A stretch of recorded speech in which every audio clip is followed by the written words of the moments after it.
Nesta aula nós vamos continuar com a parte de dimensionamento de cabos e depois de disjuntores. Tudo que nós estudamos até agora nos leva até essa aula.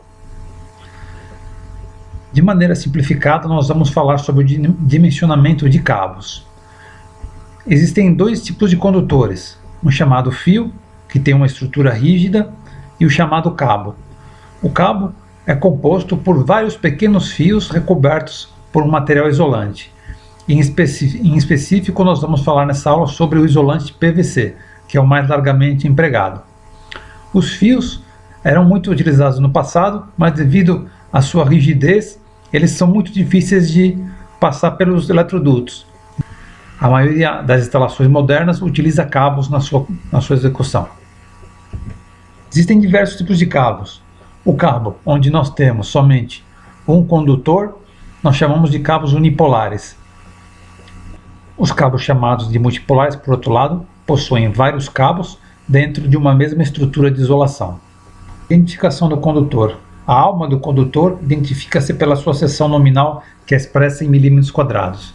Ou seja, o que nós vamos encontrar no dimensionamento é justamente a determinação da quantidade de milímetros quadrados que consegue comportar ou conduzir uma determinada corrente elétrica. Os principais condutores de uso geral são justamente os cabos unipolares e multipolares, isolados em PVC, com a classe de isolação de 0,6 a 1 kV. São utilizados em instalações internas de luz e força, em prédios residenciais, comerciais, industriais, etc., em circuitos de distribuição, em circuitos terminais. Instalação em condutos abertos e fechados a temperatura de serviço de 70 graus Celsius. A temperatura de serviço tem uma grande importância no dimensionamento dos cabos. Por quê? Porque se este cabo, ao conduzir uma corrente elétrica no seu limite, ultrapassar os 70 graus, ele pode danificar a camada de isolamento e entrar em curto com o eletroduto ou com os outros fios que estão dentro do eletroduto. Isso se o eletroduto for metálico. Mas é perigoso que ele entre em contato com os outros cabos que estão dentro do eletroduto. Então essa condição de 70 graus é muito importante no dimensionamento dos cabos. Nós vamos aprender a dimensionar os condutores e disjuntores pelo modo simplificado apenas, pelo critério da condução de corrente.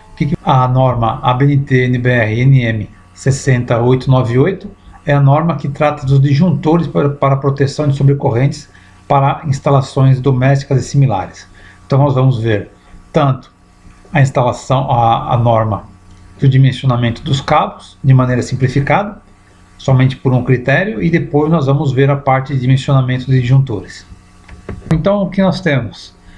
Nós temos lá um quadro de distribuição de força, um QDC, quadro de distribuição central. Nós vamos ter um disjuntor. O que faz esse disjuntor? Ele tem a função de proteger a instalação elétrica. Tem a função de proteger contra choque elétrico? Não. Somente de proteger a instalação elétrica e os equipamentos. E nós vamos ter as cargas conectadas nesse circuito. O que são as cargas? São justamente os aparelhos. Então, como nós estudamos desde o início do curso, eu vou ter, por exemplo, aqui um forno. Ele vai ter uma potência de 1000 watts. E vou ter aqui um refrigerador com potência de 200 watts. Vou ter aqui na cor azul o fio neutro e na cor preta a fase. O disjuntor vai interromper justamente a fase. O disjuntor não interrompe o neutro, somente a fase. Que corrente que vai passar por aqui, gente? A gente vai calcular através daquela fórmula da potência igual a tensão vezes a corrente. Então, com essa fórmula nós vamos calcular a corrente que vai passar por esses condutores e pelo critério da corrente nós vamos conseguir dimensionar os cabos. De acordo com o que nós vimos lá, inclusive na prova tinha uma questão sobre isso, a corrente que passa pela fase vai ser a corrente que vai retornar pelo neutro. Então a bitola desse fio fase vai ser exatamente igual a essa bitola do fio neutro. Isso, claro, nesse circuito que eu estou considerando como independente. Bom, pessoal, como é que é feito o dimensionamento? A NBR 5410 ela define uma série de etapas e uma série de cuidados que nós temos que tomar para fazer o dimensionamento correto. O principal fator que nós vamos verificar aqui é justamente a capacidade de corrente que um determinado cabo tem. Quanto maior for a corrente que ele tem que transportar, maior vai ser a sua seção transversal. Então, quanto mais grosso for o cabo, maior vai ser a capacidade de transportar corrente. Além disso, tem os fatores que influenciam no dimensionamento.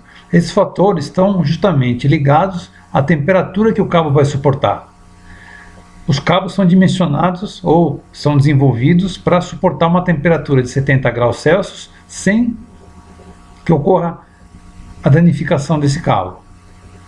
Porém, as condições onde o cabo é instalado, por exemplo, se o cabo é dentro de um eletroduto e dentro desse eletroduto existem outros circuitos transportando corrente elétrica, todas essas condições influenciam no aquecimento desse cabo, então eles têm que ser levados em conta. Como é que eles vão ser levados em conta? Através desses fatores que nós vamos aprender a utilizar. Então, que fatores são esses? Primeiro, a temperatura ambiente a que os cabos vão estar submetidos, ao método de instalação desses cabos e a quantidade de circuitos dentro do eletroduto. Então, eu vou ter uma tabela na norma, que é justamente a tabela 40, onde, para uma temperatura ambiente aqui, ó, nessa coluna aqui da esquerda, eu vou ter, para o tipo de isolação em PVC que nós vamos utilizar, vou ter um fator que vai influenciar no meu cálculo. Uma outra tabela, que é a tabela 42, ele vai relacionar o número de circuitos ou de cabos multipolares dentro do meu conduíte ou eletroduto. Tá? Também tem a ver com o tipo de instalação. Então nós vamos utilizar esse primeiro aqui, ó, que é justamente cabos em feixe, ao ar livre ou sobre superfícies, embutidos. Esses embutidos, ele se refere justamente aos eletrodutos, né, embutidos em conduto fechado. Esse fator F2 também tem a ver com a questão da temperatura. E aqui nós temos a tabela principal, que isso aqui é somente uma parte da tabela, onde nós podemos observar que os cabos submetidos ao modo de instalação B1, que é justamente de eletroduto embutido na parede, com o número de condutores carregados, o número de condutores são os condutores que passam a corrente, que é justamente o fase e o neutro. E aqui, para uma determinada capacidade de corrente, eu vou ter aqui do lado esquerdo a seção nominal em milímetros quadrados.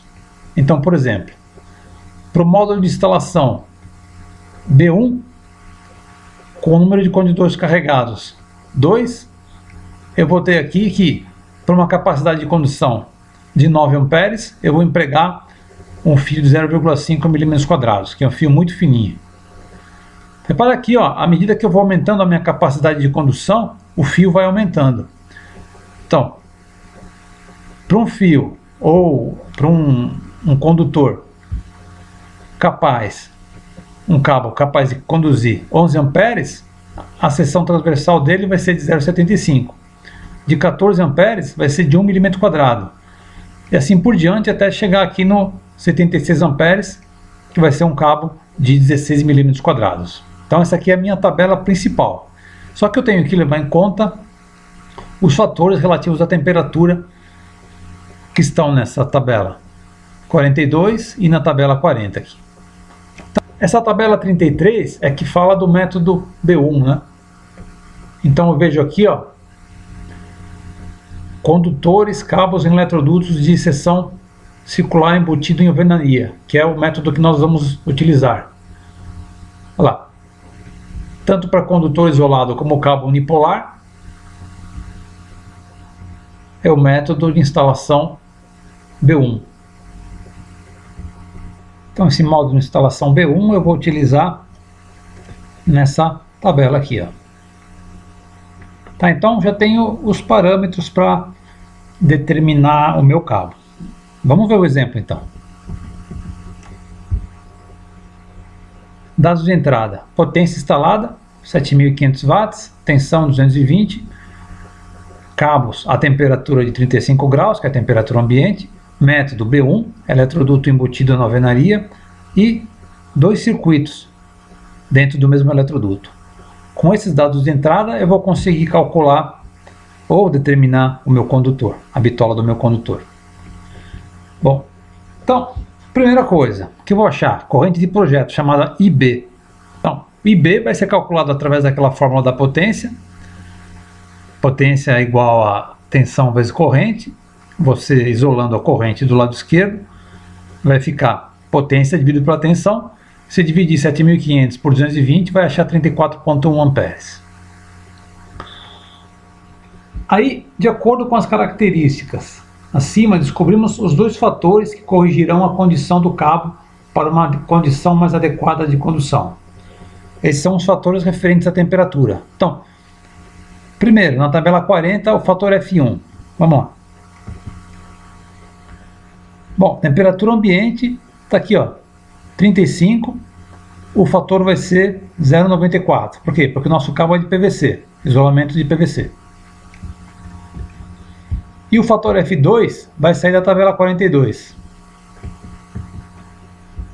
Tabela 42 vai cair aqui no primeiro caso, em feixe ao ar livre, sobre superfícies ou, se não, embutidos em conduto fechado, que é o nosso caso.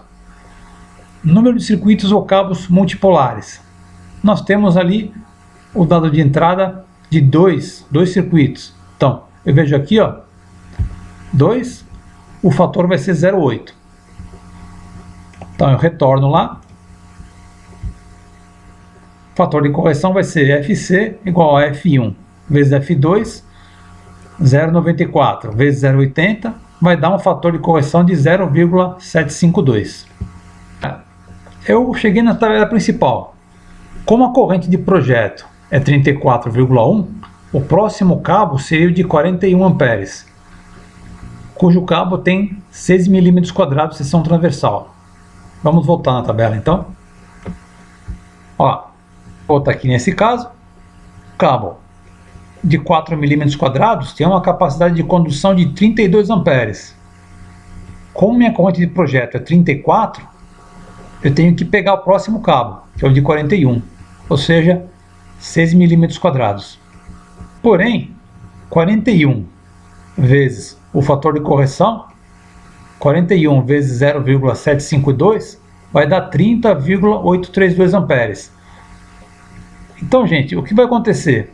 Essa aqui, ó, é a corrente corrigida que o cabo é capaz de suportar. Por que corrigida? Porque dentro do eletroduto ele vai estar submetido a uma condição de temperatura que é diferente daquela temperatura de 70 graus. Ele vai estar mais quente. Então eu tenho que compensar isso aí. Então, se a condição que ele vai estar suportando é 30,832, que é menor que 34,1, que é minha corrente de projeto, eu não vou poder usar esse cabo. Eu vou ter que usar o próximo cabo, que vai ter que ser o de 10 milímetros quadrados, capaz de suportar 57 amperes. Eu estava aqui, 41 amperes, 6 milímetros quadrados. O próximo cabo vai suportar 57 amperes, que é justamente o de 10 milímetros quadrados. Então, se o cabo não tivesse o problema da temperatura, eu poderia usar o cabo de 6 milímetros quadrados, mas devido à condição de aquecimento do cabo, eu me vejo obrigado a usar o de 10. Essa que é a questão do dimensionamento. Vamos então ver um outro exemplo, parecido com o anterior. Então, um circuito de iluminação com a potência de 1.200 watts, fase neutra, passa no interior de um eletroduto embutido na alvenaria. Dentro desse eletroduto tem um outro circuito, então são dois circuitos dentro do mesmo eletroduto. A temperatura ambiente é 35 graus, determinar a seção do condutor e do disjuntor. O disjuntor a gente vai fazer depois. Bom, corrente de projeto, vou dividir a potência pela tensão, vai dar 9,448 amperes. Então, pela tabela 36, temos que a seção que suporta essa corrente é de 0,75 milímetros quadrados. Esse condutor suporta 11 amperes. Vamos dar uma olhada. Então, tabela 36, eu vejo aqui que para a condição B1, de eletroduto embutido na alvenaria, e número de condutores carregados 2, eu vou ter aqui que o o cabo de seção 0,75 mm² é capaz de transportar 11 amperes. Como a nossa corrente é de somente 9,44, 11 amperes já seria suficiente. Então temos que agora fazer a compensação da temperatura. Temos que a temperatura ambiente é de 35 graus. Eu vou ter que encontrar o meu fator F1.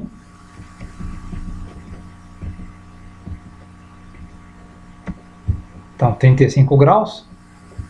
Cabo com isolamento de PVC é 0,94 o F1. E o F2, mesma coisa do anterior, cabos embutidos em eletroduto, em conduto fechado, e o número de circuitos 2, chego aqui no F2 igual a 0,80. Fator de correção, FC igual a F1 vezes F2, 0,94 vezes 0,8, o resultado dá 0,752. Então agora eu tenho que calcular o meu IZ. Vou pegar a corrente que o cabo de 0,75 mm² suporta, 11 vezes o fator de correção, 8,272 amperes. Ou seja, esse cabo, estando dentro do eletroduto a 35 graus e com outro circuito passando pelo mesmo eletroduto, fica com uma condição de temperatura mais crítica. A compensação então vai me dizer que esse cabo vai suportar, na verdade, não 11 amperes, mas 8,272 amperes. Como 8,272 é menor que a corrente de projeto, que é de 9,44, eu vou ter que usar o cabo imediatamente superior, que pela tabela 36 vai ser o de 1 mm², que é capaz de conduzir 14 amperes. Então, faço novamente a compensação, 14 vezes o fator de correção. Fazendo a conta, eu vou ter um valor de 10,528 amperes, que suportará agora os 9,448 amperes conduzidos pelo cálculo da corrente de projeto. Então o cabo que eu vou ter que utilizar é finalmente o de 1 mm². Então esse seria o nosso segundo exemplo de dimensionamento de cabo.